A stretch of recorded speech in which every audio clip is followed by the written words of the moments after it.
Okay, hello everyone and welcome to today's panel. Can everyone hear me in the back okay? Is the volume all right? Perfect. Well, welcome, and my name is Jacqueline Hollowell. I'm a career advisor here at the Center for Career Action, and we are absolutely thrilled today to be able to partner with the Accessibility Services to put on today's panel. This afternoon, we'll have the opportunity to hear firsthand from industry professionals on the topic of planning for employment and success with a disability.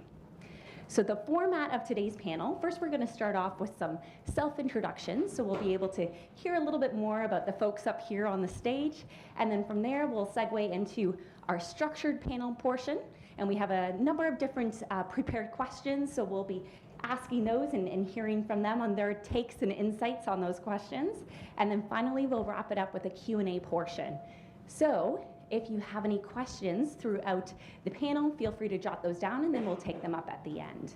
I do also want to mention that we are live streaming this. So if anyone is tuning in to our live stream, feel free to email any of your questions to access@uwaterloo.ca. So that's ACCESS@uwaterloo.ca. So without any further ado, let's learn a little bit more about our panelists. And first we'll start with Lisa Kelly, who is with Canadian Business SenseAblity. Thank you very much. Can everybody hear? Great. So my name, as you can see, I can't because I can't turn around, is Lisa Kelly, and I am the Director of Training at Canadian Business SenseAblity. SenseAblity, that's what I'm going to call it for short form, is the only national bilingual network of it's a business network that's dedicated to helping both private and public sector companies become more accessible and inclusive of people with disabilities. So we obviously have a focus on employment, but we also have a focus on helping our members look at their customer journey and try to make both products and services that are accessible as well. My own personal background is I owned an educational consulting business for a lot of years, went back mid-career to retrain as an employment specialist, where I worked with people with disability to find jobs. Worked for a while with the Ontario Disability Employment Centre, and now am working with SenseAblity. So thank you very much, and hopefully we can help you. And I'll turn it over to Karen. Excellent. Yes, next we have Kelsey, who is the Relationship Manager at Line Connect. Good afternoon, everyone. As Jacqueline, sorry. I knew it was a J. Jacqueline just mentioned, I'm the relationship manager for Canada for Line Connect, because we are a North American organization.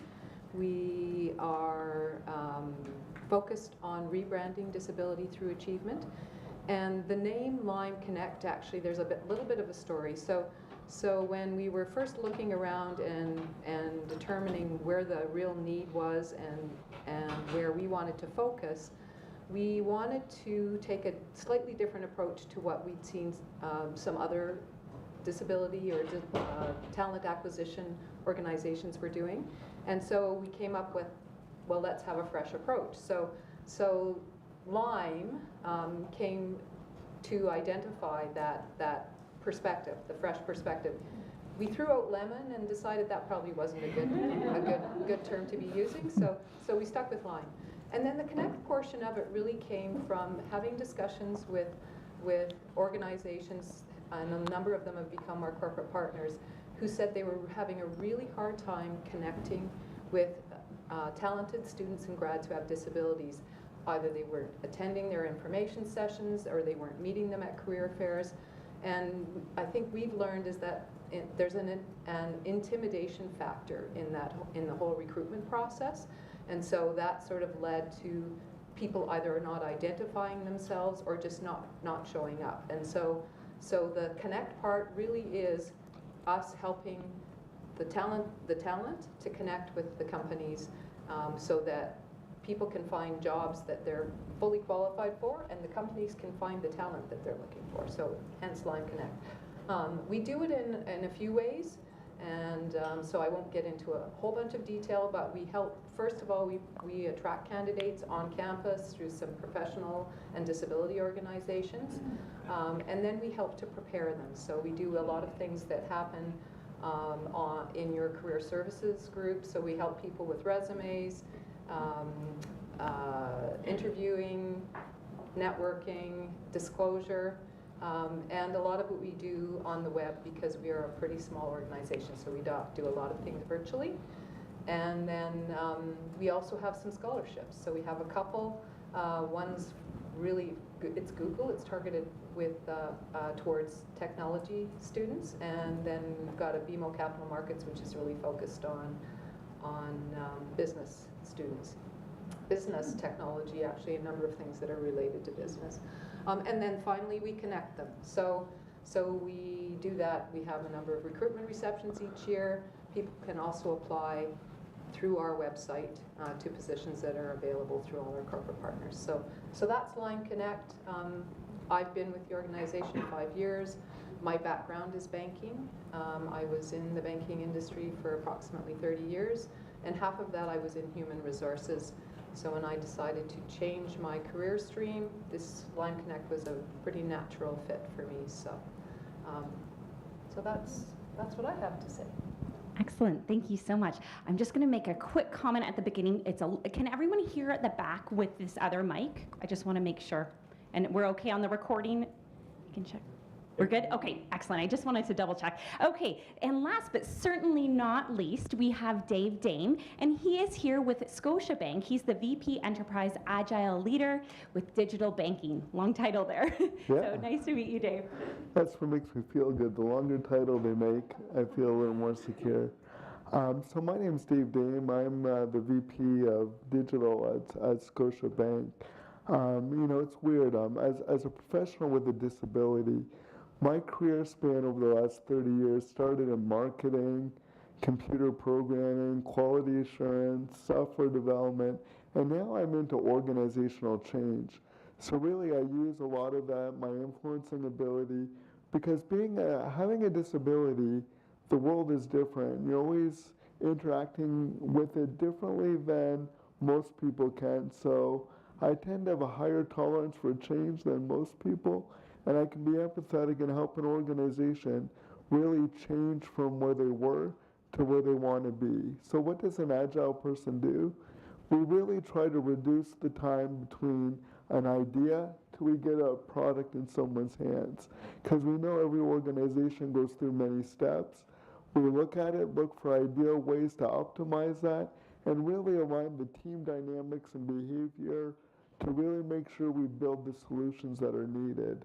And I'm proud to be at Scotia. I never thought I'd work at a bank because I was always in the high-tech industry because I loved it. But when Scotia is taking a technology-first, customer-first approach to how they're doing it, it really resonated well. And I'm here today to share all my experiences and to show I've worked in many different organizations. A couple here in Waterloo, OpenText, MKS, PTC.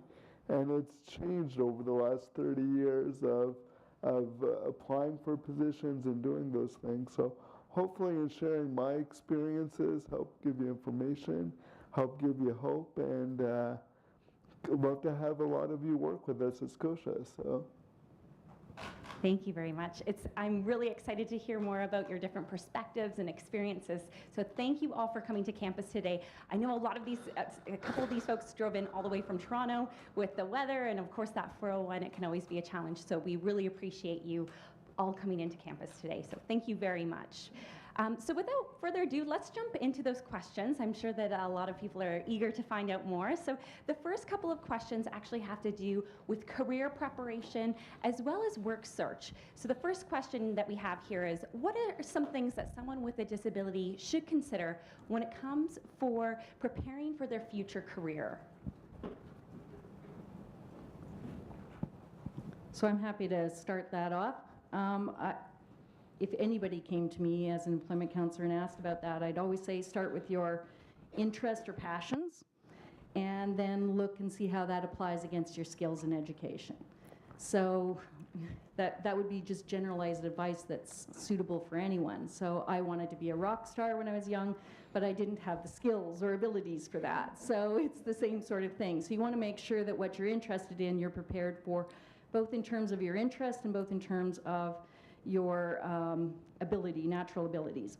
Beyond that, what I would say is that for statistically, people with disabilities tend to have less work experience going into the job market.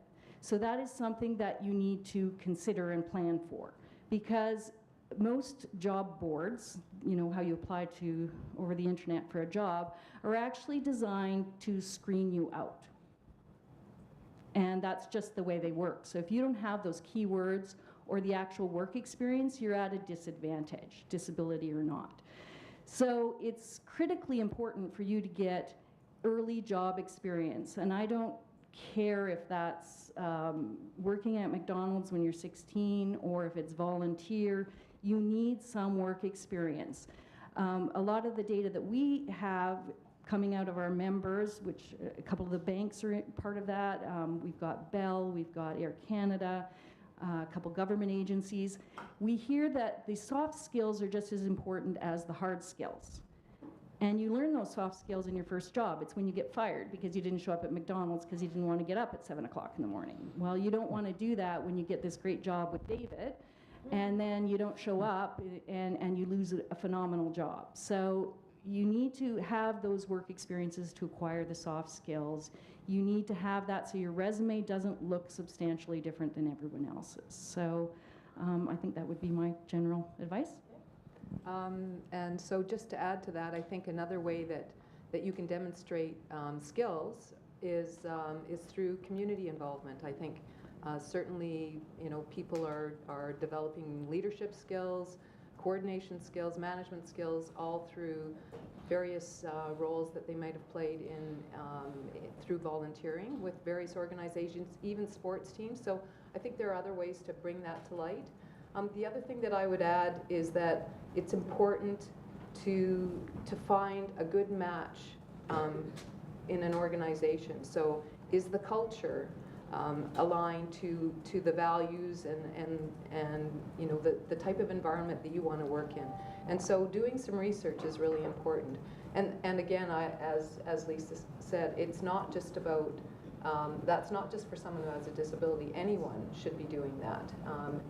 And then you need to think about, as a person who has a disability, what are the strengths that you have, and what limitations might you have with respect to the work environment and or the job, and can they be accommodated? Because if the accommodation can mitigate that, then it doesn't matter. But in some cases it can't. So I think all of those things you have to put together and then determine sort of where you want to focus your energy.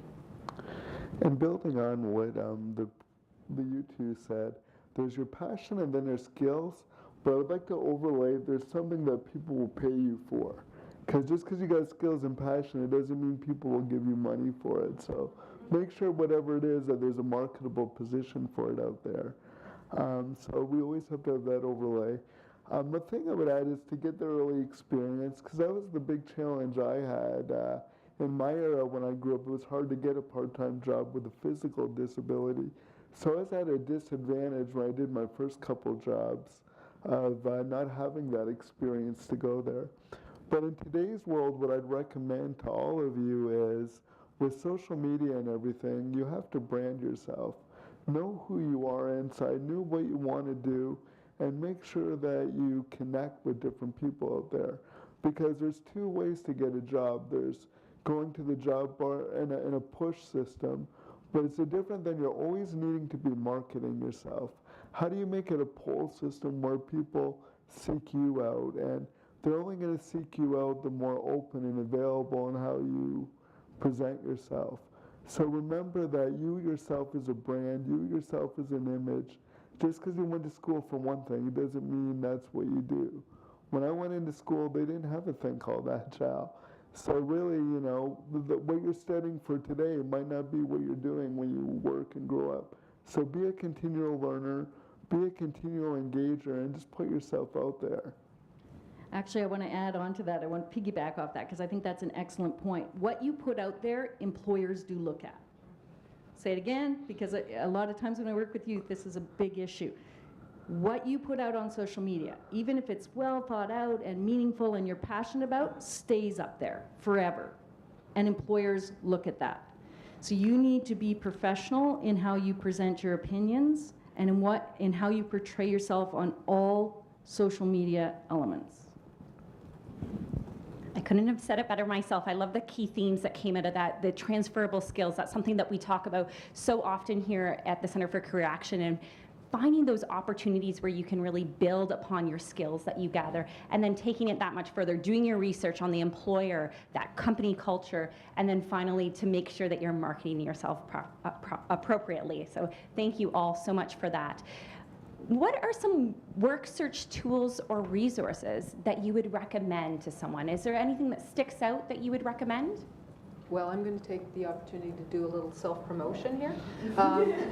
So one of the things that we offer is development and resources to help people be prepared and to determine, you know, what direction they might want to go, what are their interests, and so. I mean, first you have to become a Lime Network member, but it's really, you just have to sign up, create your profile, and so we have some self-assessment tools. We do a number of webinars focused on various skill building, and we started holding workshops. So there are a number of tools certainly that we provide. We're definitely not the only ones. There are lots of other things available online, but I think it is very important to help yourself figure out what you want to do, what you're good at, and some of it is even not technology related. It's, you know, getting some feedback, like what have people told you you're good at, you know, what do you know yourself you're good at. So, you know, whether it's marks in school or a project that you've worked on and you've been really successful, all of that is feedback that I think can feed into your search. Yeah, when you're getting feedback on yourself, make sure you choose those people that will give you critical feedback, not just give you a hug and you tried your best. Because you really need to hear it, as hard as it is to hear it. Because I used to hear feedback that I didn't like to hear. It's a natural reaction to get defensive. But we're all trying to continually learn and get better, disability or not. But if we're not going to choose that growth mindset and go through those challenges, we're not going to stay employable for long. I don't really, like, it was funny, when I started Scotia, that's when I first kind of connected with SenseAblity and stuff, because I didn't know all those programs existed. I'm feeling very excited and happy that there's all these services available now that I don't believe were around in my time, or if they were around, they weren't well known or communicated, because the barrier to entry in my day was getting into university and education. And now that that barrier has been freely cleared, now it's what we've been talking about, it's the other barriers we're going. So look at those services, get networked in it, and it's hard, because I think if those services were around when I was that age, I probably would have went, oh, I don't need those special services, I'm going to do it myself. Be vulnerable. We all get somewhere where we're helped. We've all gotten jobs because we knew somebody. Be vulnerable enough to use the services that you're fortunate to have in this day and age. And I am going to be totally practical and actually give you some tools. Okay, so there's Lime Connect, obviously. There's our website, SenseAblity. You can go on. There's some for job seekers. All of our members are open. They're listed at the bottom of the page. All of them are open to being an inclusive employer. They're actively seeking people. And what they hear, my biggest challenge, is to create a pipeline for them, because they can't find you, because you don't tell them, which is why we're here talking about disclosure. So anybody on the SenseAblity website is open to you disclosing and open to hiring people with disabilities. They won't just do it because you have a disability. You have to have skills and abilities, but they are accessible, are inclusive employers.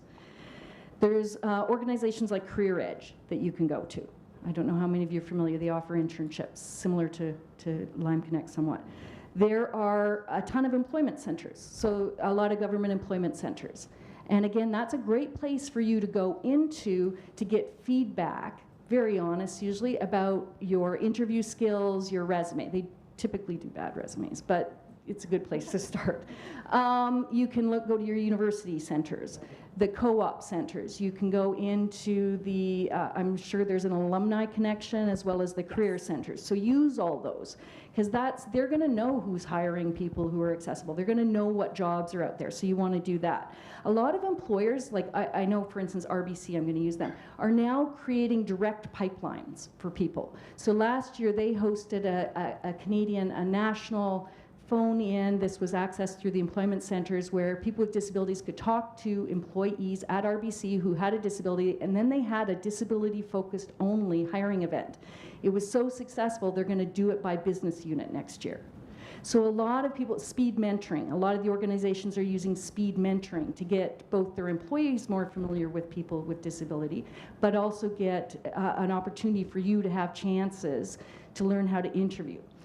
There's my favorite, this is so boring, the Government of Canada's National Occupation Classification Codes, because it's going to tell you what you need to do a job, and it's going to tell you what educational qualifications and skills you need. So it's a great place to go and start some research. The Discoverability website has a disability portal that is, you can tick off that you have a disability, and it matches you with employers looking for people with disability. It also has a roadmap for how employers can hire someone with a disability. I wrote that. It's very simplified, but it's a good start. So you can go on there and sign up and use that job board. There's Hire for Talent, which is a national initiative, and it's www.hirefortalent.ca. If anybody wants these websites, I've got them listed here, I can share them. Hire for Talent, I think, will be a really exciting initiative, and it links employment centers with employers open to hiring people with disabilities. There's some great worksheets that were made for the employment counselors to go to the business and share why it's important to hire a person with a disability. Use those as cheat sheets preparing for your interview. It's great stuff. Glassdoor.com is a great, I don't know if you use that one, yeah. That's a great one for actually getting crowdsourced feedback on companies. So you type in ScotiaBank disability and up comes people's actual lived experience about what they think about that company and what their experiences are. I do think, having said that, people who like to complain use it more than people who don't. So keep that. And then if you want a tip sheet that I think is really good on disclosure, go to Van City's tip sheet. It's as good as any that I've ever seen on disclosure. So I'll stop at that. Thank you. That was a great list. I love to hear how much progression there's been made over the years too, and hopefully we'll continue to see that as a trend. Lisa, you brought up disclosure, and that's what I really want to talk about next. So disclosing information to an employer definitely can feel like a daunting task and a daunting conversation to have as well. So what type of information should someone with a disability disclose to an employer? And not only that, but when is the right time to disclose this information?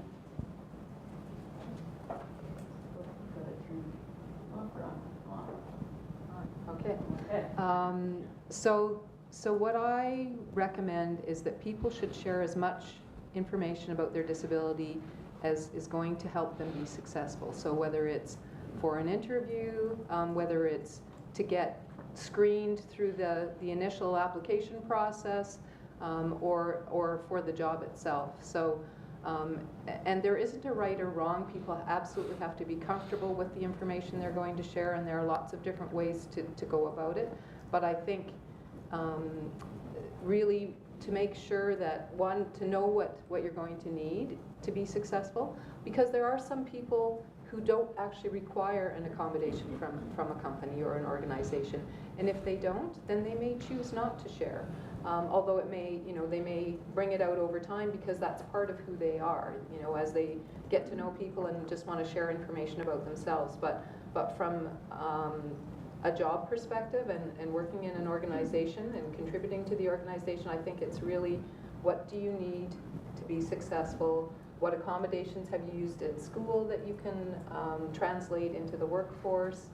And really, I think just knowing what tools are out there, or at least being prepared to work with somebody in the organization to figure out what's going to help you. That's what I would say. So we had a conversation about this before the panel started,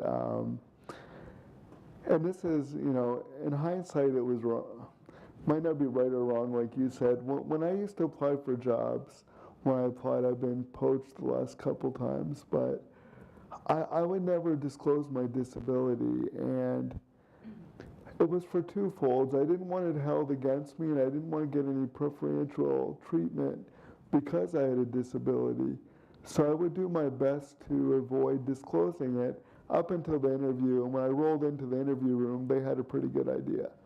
But I was always trying to keep that away from them because part of me, I wanted to see how the interviewer reacted to me. If he was really like, whoa, I don't want to work there, I'll work somewhere else. But it was my governance to do that. Now, that being said, once I got the job, I'd be like, I need Dragon, naturally speaking, I need this, I need that. But what I've learned over the time, especially from what Scotia is doing, disclosing it gives them a chance to be fully prepared to get the best interview experience, to make sure they're accommodated to let their best self shine. So in today's world where I think we can be a little more transparent or feel more confident being transparent, I would recommend don't do what I did. I would disclose it fully right away. And if it's something, a company that has a bias for it, maybe you don't want to work there anyways. But that way you can bring your best self to the interview. You can be prepared, and you don't have to worry about the perception. You can worry about what you can contribute to that organization. I think that's so well said. So I agree, no right time, no one right answer. I do think practically there's things you have to consider. The type of disability and how do people typically react. So is your disability visible or not? If it's visible, I would, as an employment counselor, generally encourage people to disclose. David and I were talking about this because you don't want to put the interviewer at a disadvantage. People may not be trying to be biased, but they may be taken aback and going, oh my gosh, I didn't think about this. Where are the washrooms? I don't know where the accessible washrooms are. And suddenly the interviewer is not their best selves. And it may not be because they don't want to hire you. It may be just because you've caught them off guard. So I would encourage, if you need an accommodation, to ask for it prior to the interview. Now, I would also say, if you do disclose, or if you ask for an accommodation. So disclosure is actually asking for an accommodation. Okay, it's not saying, here's what I have, and I was diagnosed when I was, and it's really hard for me. That is what in our industry we call disability focused. If you're disability focused, you are not going to get the job. The employer is not hiring you for your disability. They're hiring you because you're the best candidate who happens to have a disability. So always keep that in mind. So you need to practice, if you're going to disclose, how you disclose. You need to practice with people that will give you honest information and honest feedback. If you're not disclosing puts you or anyone else at risk in that job, you have to, by law, disclose.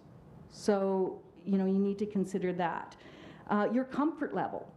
Are you going to start rambling? If you are, then don't. I have a disability. It's not the cane. I did not disclose until 4 years ago. It made it a bit trickier in my jobs, but I just didn't feel comfortable disclosing. I think as we get older, it becomes easier, and it's changed. Times have changed. Are there signals that the employer is inclusive? If they are, then yes. And also, if this is an inclusivity hiring initiative, then disclose, or you're not going to be a qualified candidate for it. So in that case, always disclose. So, thank you for that. Just a quick follow-up on that. Would you ever recommend someone to disclose in their application documents, so in their cover letter or on their resume somewhere? Would there ever be an appropriate time to do that? So we were talking. I personally, this is just my personal opinion. There's never a right or wrong. I would never disclose in a cover letter, because I think your cover letter maximum should be 1 page. Unless you're the most brilliant writer on the planet, it's going to be focused on the disability. right? Because by the time you do your first paragraph and then your closing, you've got one paragraph, and you don't want it to be all, I agree with David, it shouldn't be about your disability. You're not getting the job. However, I would, at the interview stage, disclose your need for accommodations. And I wouldn't disclose on my resume unless you've done something phenomenal like Rick Hansen and gone around the world and it shows how amazing you are, right? It shouldn't be about the disability, it should be about you. If you can portray that in a way that's you with a disability, great, but if it's about a disability that you have, don't. Yeah, I think that is the situation where you would. I mean, one, that you know that you're applying to an organization that is definitely going to be an inclusive employer, but also if it's a way to highlight an actual capability or strength that you have, then I think you can. Or achievement. Yeah, exactly.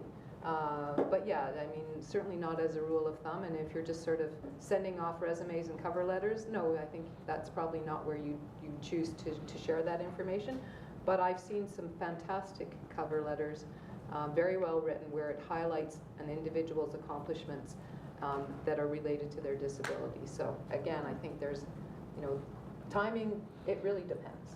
Yeah. Yeah, from my personal experience, I've never put it on a cover letter or resume because I didn't think it was a marketable skill, right? Cerebral palsy wasn't in the job description, but to your point, I don't think I could write it that elegantly. I need to get friends that are better writers, but I just haven't. So. Thank you so much. I love how it was put that the disclosure really is that accommodation piece. So when we talk about accommodations, how can someone know if a company will actually provide them with the accommodations or the tools to just do their job well? It's the law. Yes, it is the law. But I think the other thing to do is to really do some homework, to do some research, to check out what's not just what's on their website, because lots of people or organizations are great at self-promotion, but to talk to people to see if you can find out what their policies are, and it's the law, but there are nuances to that, and so that doesn't mean that you're going to get the right tools or the best support that you can to be successful. So I think doing some research is definitely important as well. Yeah, because it's negotiable. Right. Yeah. Yeah, and from my experience, those conversations started after the offer letter. Like, right, we choose you. What do we need to get ready for your first day? The only difference was ScotiaBank.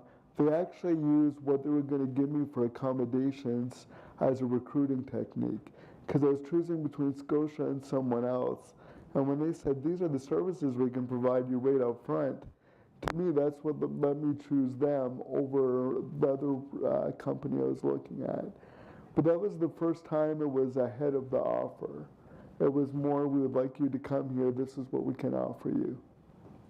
And I'll add to the it's a law, because I think Karen did that. So you can ask for an accommodation. The company isn't obliged to give you the accommodation you asked for. They are obliged to work with you to find something that allows you to do your job. It's not always the ideal. It's not always exactly what you wanted. I didn't even know it was law. This is great. I'm learning a ton today. That's great. We're definitely all learning with your advice and experience that you're sharing. So thank you once again. Talking about interviews. Interviews are nerve-wracking, I think, for anyone. I don't think I've ever met anyone who says, I love going to interviews. So do you have any interview strategies or tips that you would recommend to someone with a disability? David, do you want to start? Yeah, I knew you were going to point to me.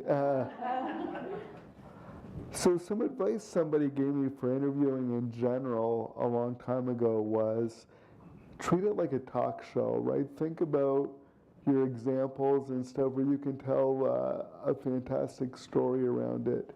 I know there's going to be concerns about my disability or things, so kind of like what was mentioned in the previous questions, I did a 5K walk 5 years ago when I was in Waterloo, where I trained for 3 years, got so skinny my wife wanted to throw a cheeseburger down my throat. But it was to train for it. So I share that story in a way of, when they ask a question like, can you give an example when you've had to be resilient or whatever, I can bring that up so that way you can tie in how, yes, you have a disability, but you overcame it. You didn't have to do it because the elephant's in the room, right? Whether you have a visible disability, the elephant's in the room. So you might as well just kind of face it in a way of not that it's limiting, but in a way that it's to their benefit to hire that. The other thing I would say is, and this goes for anyone, prepare, be prepared. Practice, practice, practice, because, unless you've already been for multiple interviews, to your point,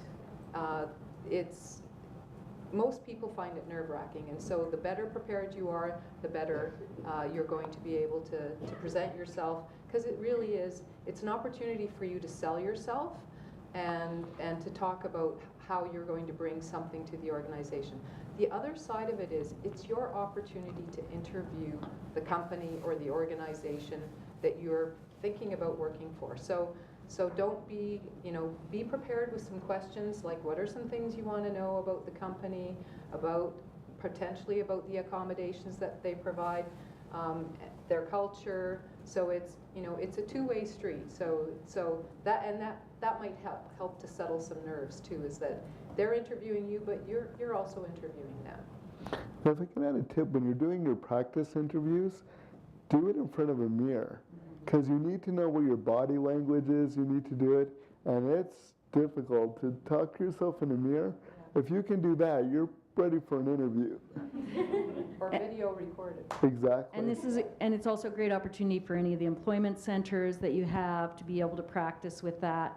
I like, my analogy to this is always, it's like a date. Show your best self. Would you show up if you're going on a blind date with someone in blue jeans and a ripped shirt? Probably not. You're probably going to, try to look your best, sound impressive, come up with stories that are interesting.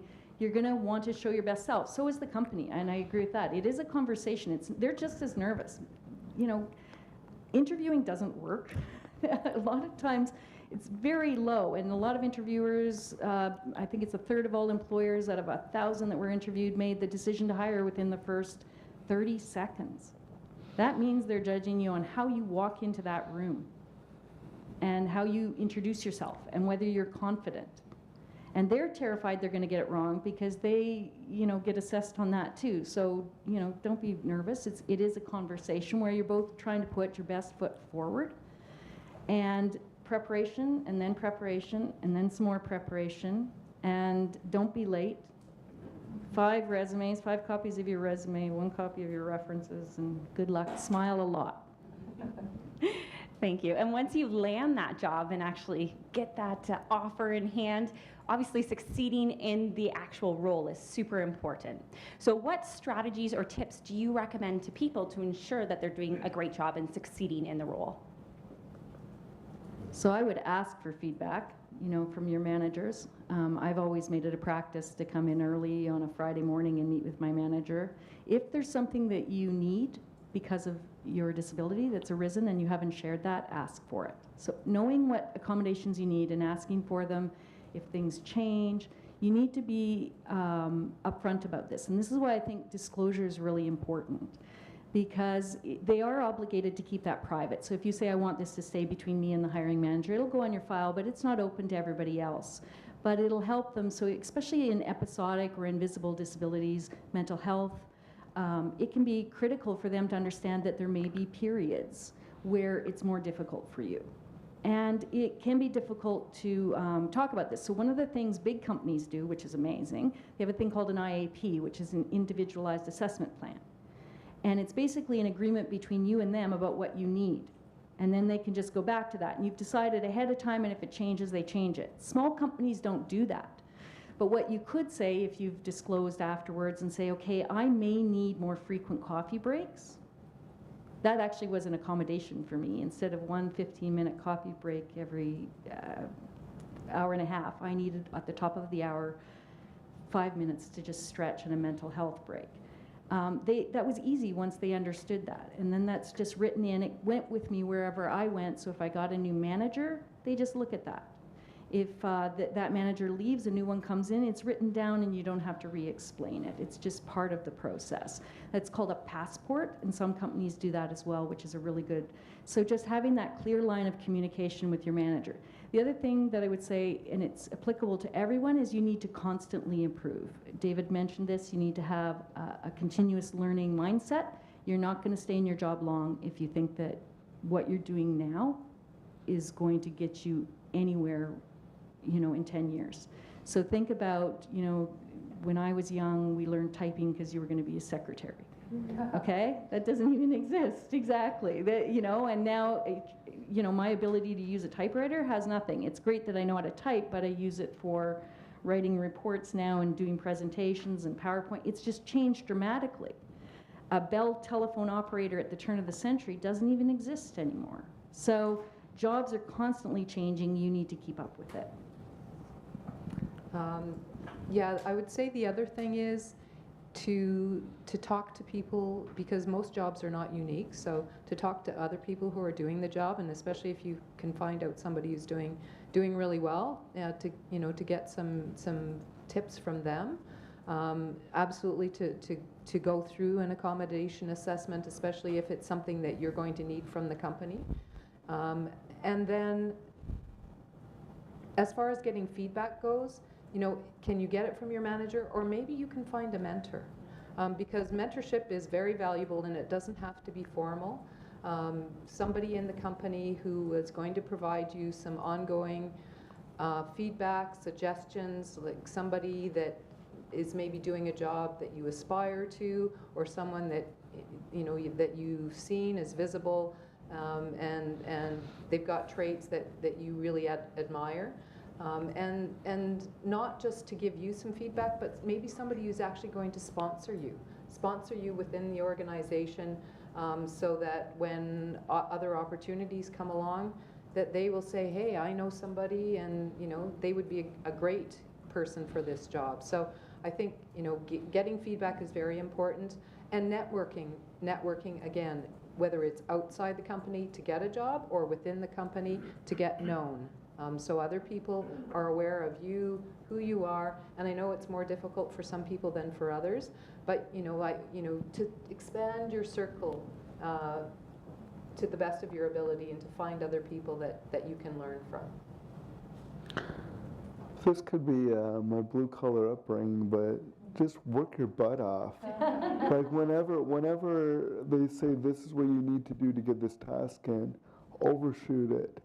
Don't be afraid to go above and beyond. And I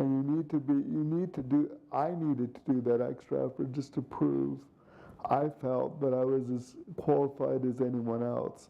And then leveraging on what these two said, establish a mentor. Find somebody in the organization that you can use as a mentor and build that relationship to go, you know what, I'd like to be like you. Can you give me feedback? Help me go through this. Because as you're establishing mentors that are probably a level higher, or you are a different influence in the organization, that helps plant seeds for future opportunities. There's a lot of meetups in today's world of community meetups. Meet up with them, share what they're doing, use their ideas, bring it into your organization. Don't do just what's being asked about you. Look to do things that the organization needs, because those two aren't always aligned. Thank you. I have one more final question here before we move into our Q&A portion. So what do you recommend to someone who hasn't disclosed their disability? So they have not done that yet, but they've been working in their job for some time, and now they feel the need, or there's an absolute need for them to disclose it. How should they bring this up to their employer? I'm going to start, and I'll give you an example about what not to do. Because I guess one thing, you may already know about your disability, like you may have started the job knowing about your disability and have chosen not to disclose, but situations change. People's health conditions change, accidents happen. So I'll give you an example. We had someone in our network who is a financial analyst and doing very well. And of course, as an analyst, he was looking at lots of spreadsheets, and he developed a condition where he was losing his sight. And so he tried to cover that up. He was, using increased font on his screen. He was printing things. He was working late hours. He was coming in early. He was doing everything he possibly could to cover up the fact that he couldn't see, and certainly not as well. And so, but it started to show. So his coworkers were wondering why he was putting in all this extra time, but they didn't see him doing and working on any additional projects. And his manager started to notice a loss in his productivity. So the manager finally said, "We need to have a conversation. Like, what's going on?" And so then, of course, he was in a position where he had no choice. He had to share the information. And fortunately, it was an understanding manager and employer, and so they were able to work it out and provide him the accommodations that he required, a screen reader. They changed some of his role. But I think as soon as you realize that you are going to need an accommodation, and whether you have to say, I frankly, I didn't think I was going to need one, so I didn't bother to share, or things have changed, and I think as soon as possible is you should bring it up, and again explain what it is that you need or what you're being challenged by. I'd like to build on her. I'm going to give you a personal example why you should disclose it immediately once you start a job. After trying to get my first job, striking out many times, I finally got my first job, and the building that had it didn't have a bathroom that was accessible that I could roll into. Because I was so grateful that I got a job, for 5 years I didn't go to the washroom at all during the day. I would limit the water I would drink just so I could go the whole day without going to the bathroom. That didn't allow me to focus on my job, because as much as you limit the water, by 3 o'clock you're like, just like I am now when this is done. But I had to limit my water, which meant, you have lower energy, you have lower awareness, so I wasn't bringing my best self. And if I could talk to my 25 years ago self, I would say it's okay to ask for help. It's okay to say this is what you need, because a washroom is a right, not a privilege. So.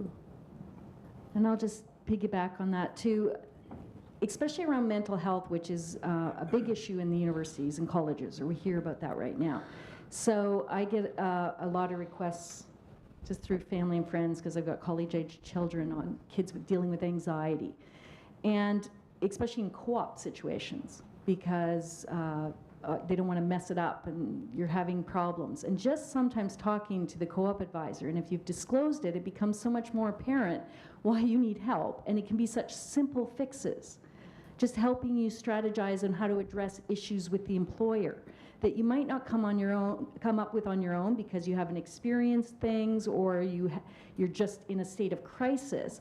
I can't tell you, I've got a young student that I worked with who had that situation, and just simply coaching through how to share the need for an accommodation has now led to that student getting an offer for their master's degree to be sponsored by the institution she worked for. And it set up an amazing, the company had never really wanted to do a lot of co-ops, and that was such a successful, they loved the student, but that student absolutely needed the accommodation, but did not know how to bring it up because it was mental health. And it's actually, anybody who's been in employment is typically trained on this, and we can help you with it. And it's just how to phrase it, not to be disability focused, and just ask for what you need so that you can be, whether it's, asking for a washroom, which I can't believe that. I'm so sorry. Yeah, it's, but also, it's real. Mental health is real. IBS is real if you need to be near a washroom. There's just disability is so variable, so just ask for what you need in order to succeed. The company wants you to succeed. They don't want to have to fire you. That's a terrible thing. No company wants to have to do that. So, and do it in a way that is, you've practiced, is factual, not apologetic, because you shouldn't have to apologize to ask for a washroom, but also not confrontational. Thank you all so much. That was super inspiring, and just the advice that you provided, even coming from a career advisor standpoint, I feel like I've learned so much. So just thank you. I can't say that enough. Now we're going to transfer over to the Q&A portion. And as a reminder, if you are tuning in through the live stream, you can send in your questions to access@uwaterloo.ca. So how we're kind of going to make this work, because I do have the mic up here, it is wireless. I know depending, we have some people kind of in between, it might be hard to crawl over. So if you're open to shouting out your question after raising your hand, and then I can repeat it so that everyone can hear, that would be great. But for the next about 15 minutes or so, we can ask the panel some questions. So feel free to ask away. Don't be shy. There's one at the back. Okay, you're on the end, so I'll come over. I meant the opposite. Oh. Yeah. Anyways, no, just as I was going through my notes here, taking notes here and everything else, one thing I thought was really obvious was, don't be disability focused. It was so obvious that maybe an example would be needed, just of what would I see if I'm looking at something, a student's written up, that would be disability focused as opposed to, okay, I can work with my disability. Mm-hmm. So coming from the advising standpoint, I'm taking it that way, how would you be able to tell the difference between if you're reading something or having the conversation with a student in this case, or maybe a professional that wants to disclose that disability, how can you tell whether it is going to be disability focused or if it's focusing more on the accommodation? Are there anything that you can, is there anything that you can look out for that? Did I capture that correctly? I think so. Okay. Sorry, I'm just going to reframe the question. Yes. So you want to know how to position it as requesting the accommodation versus being disability focused? Well, yeah, I mean, maybe to keep it at its simplest, what would be some examples you've run across that are disability focused? Okay.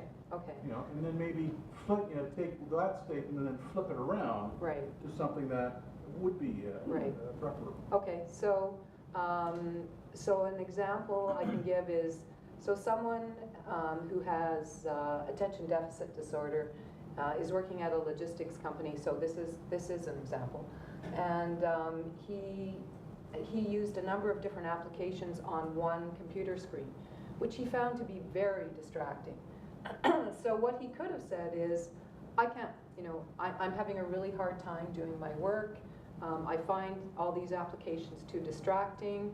I need something that's going to allow me to not have all these different applications up on one screen at one time. But what he said was, he said, I've been doing this job for a little while now, and I think I'd be far more productive if I could have another screen so I could split my applications and only have a smaller number on each screen, and then I could flip back and forth. He said, I think I'd be far more productive than trying to look at a number of applications or minimizing them in order to see everything that I need to see in order to do the analysis that's required of this job. So I think it's, well, and as it turned out, actually, he made the proposition to his manager who agreed to do it for him, and then because the department was relatively small, because the individual's productivity actually had increased, he did it for the entire department. So I think, it's, on the one hand, you could just talk about, well, this is my disability, I have ADHD, it means I'm easily distracted, so too many things cause my attention to divert, I can't do the job. He talked about the solution. And if I can just frame it, I'll frame it slightly differently. I was interviewing somebody with a disability, and I asked the question of, what do you think makes you a great candidate for the job? And the person's first answer was, well, you know how hard it is for disabled people to get jobs. And I'm like, tell me how you can do the role. But this person kept going to his disability as the focus of the conversation versus using it as, hey, I can do this, do this, this, this. For me to do all this great work, I might need this.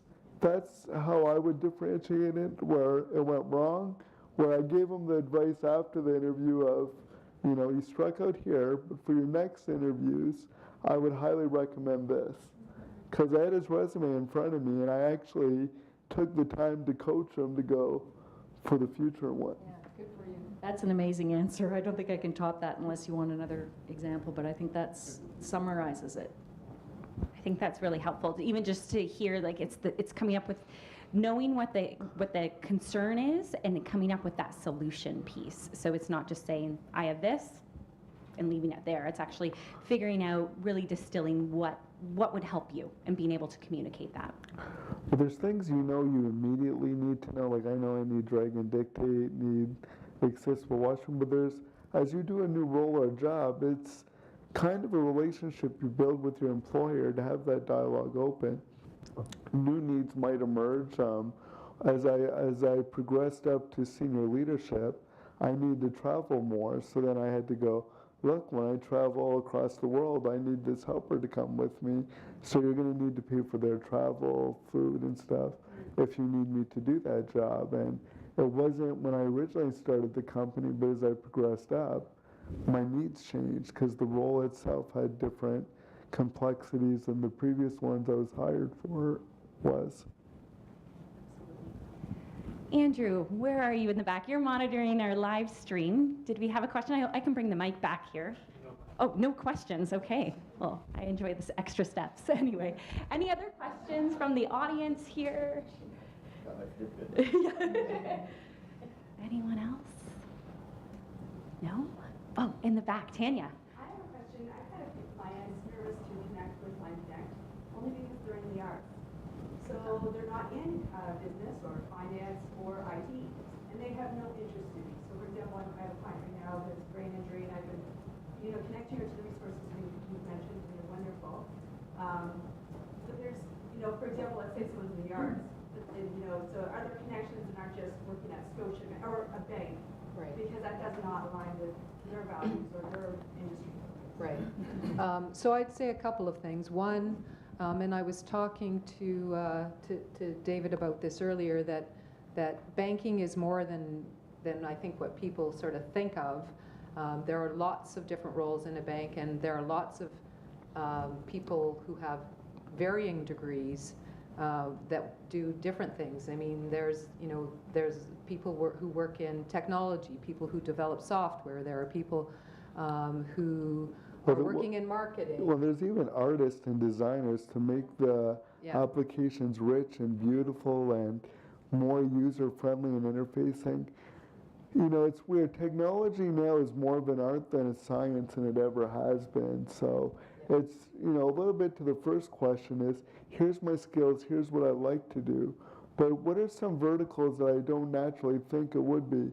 Okay, if I'm not going to be a world-class painter, dancer, musician, how can I use those skills to maybe create music for applications, use my artwork to go into different industries to do that for print or whatever. It's really looking at where different verticals you can go to use that artistic ability, because we're really pushing more to artistical in every different realm now, because we know we got to be more creative, because we're more creative as a society than we were during the machine age in any other industry. So look for those different verticals to apply those great skills for. Yeah, absolutely. And then the other thing I would say about the benefit of joining Line Connect, even if you think you don't want to work for any of the companies that we currently partner with, is there are other tools and resources that people can take advantage of. So we have a number of webinars, assessment tools. One of them is you can do an online interview, like you can practice an interview. And then the other thing is we're always looking for new corporate partners. So I think there's still a benefit, whether ultimately they're going to get the job that, the job that they're absolutely looking for directly through us. I think there are still benefits.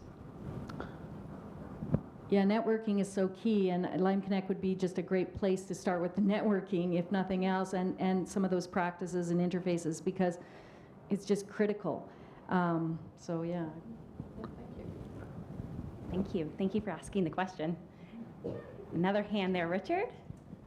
Yeah, your simple answer about the duty to accommodate was it's the law. And I get that it's the law. Have you seen over the last number of years a change in kind of the area of stigma around disability? Is there growth in this area? Because we all know what the laws are. I commute a fair bit. I don't always rarely follow the speed limit. True story. So there's the law, and then there's how Yes. how it's interpreted and applied. And by yes, and especially prior to being hired in the interview stage, you've got no, I mean, there's the law, but it's not applicable. I mean, good luck trying to file a suit. Yeah, so really, there's the law after the job offer, which is typically why most, I think, employment counselors would say if you're going to disclose, that's the better time because they can't rescind or it makes it more difficult. And in particular with smaller businesses that have less cash and may not have a human resources department, they may not be aware of the law. So it was a somewhat flippant answer, so thank you for letting me address it. So you should be aware of what your rights are. You should not be confrontational, not apologetic, but it may be up to you to help the employer understand their obligations. Having said that, I think that there's this huge shift. I think we're on the cusp of big change.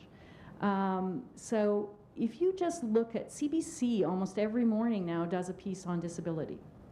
Something about disability. This morning was Alzheimer's and dementia. If you look at something like Canadian Business SenseAblity, which is only 3 years old, and that's all just companies that are interested in this and reaching out to try to hire people.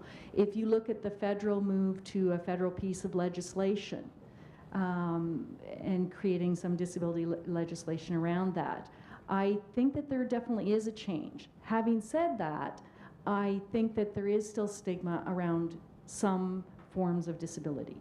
So even when I go speak, I'm so careful because what some people consider a disability isn't, depending on whether you're using a legal or a medical definition. Within our organization, we say that if you need something and you self-identify as having a disability, you have one. That's it. That's what we tell our members. Just take it at face value. That person, it shouldn't be a matter of proving it. But you know, unfortunately, we have legal and medical systems that do that. So I think, for instance, people returning to work after injury, a lot of stigma around that. Chronic pain as you age, back pain, a lot of stigma about that. A lot of stigma about mental health, probably the biggest one.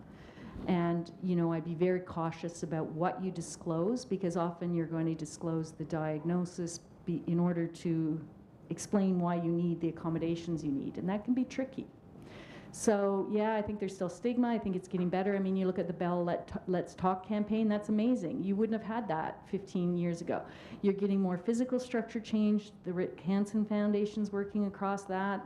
So I do think there's movement. I wish it was faster, but it's a lot better than it used to be. And I like David's self going back, giving his 20-year-old self-advice, because I do think it's more open and take advantage of what is out there to push the bar so that we all move forward on it. Yeah, it is more open now, and like everybody said, there's companies that are actually trying to promote it. So look for those companies that are doing it, because we're not doing it for just to say we're being inclusive. We're doing it because it's a value advantage. We're doing it because we need those kind of people, because those kind of people are our customers now. Just because we have a disability, we're buying products and services. So who better to build products and services for people with disabilities than people with disabilities themselves? There's disabled people that do banking. They're going to need to do an app. And, I think for physical disability, it's probably gotten a lot better. I think we still got to go further for the non-visible disabilities, because unfortunately I think there's a stigma, and we got to continue hopefully to get it to where physical disability is and even beyond that. And on that note, I'm happy to say 25 years later, I'm comfortable to say I have to go to the washroom now, so I'm checking out, but I'll be back in a few minutes. That's progress. That's great. We're actually wrapping up that portion of the Q&A, but for the next 5 minutes or less, I'd just like to welcome Jennifer Gillies, who's the Associate Director of Accessibility Services, and she just has a few words to share with the group here. Just want to take the mic. First, Jacqueline, I want to thank you for doing a fantastic job moderating the session, and thank you, David, I'll be back and in a Karen minute. and Lisa. What wonderful advice, and I really appreciate it. And I also want to thank our students for coming today. For those of you who are viewing this live, as well as viewing it afterwards because you're in class right now, I want to thank you for being proactive, for really putting yourself first and taking some time to think about how you can succeed in the workplace. And thank you as well to the staff in the various units who are here today, because we really care about our students and our alumni, and we're all in this together and helping to create communities where people really get to use the assets and the skills that they've developed here at the University of Waterloo. So just want to thank you all for your guidance and advice. And just wanted to share too, it's just been such a journey. I started in the position 2 years ago, and it's been such a pleasure. And over the past around year and a half, we've really been developing our partnerships and relationships with the Center for Career Action and Cooperative Education. And it's been such a journey for us to learn about this whole world. We've been kind of the experts at designing and facilitating academic accommodations, and then really broadening that to, well, what does that mean when the academic environment extends into the workplace? And it's really been a learning moment for us, and we're really excited to be on this journey with our colleagues here on campus, and we're looking forward as a unit to be providing enhanced services to our students. So for those of you who are registered with our office or who are not, and after viewing this thinking, maybe I should be, because I do deserve these accommodations, please come see us. We're really excited. We'll be offering some new co-op appointments now to offer some supports and guidance to students as they're embarking on their co-op journey, not to duplicate the wonderful services here, but to provide a holistic support plan for students that may or may not involve accommodations formally, but also just information and awareness as you go on this journey. So we're here for you. No door is the wrong door. Wherever you choose to get help, we're all going to be here to support you. So again, just want to thank everybody for such a wonderful day. We'll be here wandering around, some of the staff here. If you have extra questions, I don't know if you guys are heading off right now. Okay, well, we'll be here if you guys had some questions and maybe you were a little shy. I know I'm the way. I don't always like to raise my hand. So if you feel more comfortable afterwards to come on forward, please do so, or send us an email afterwards. So thank you guys again, and it was a pleasure learning from you all. Thank you.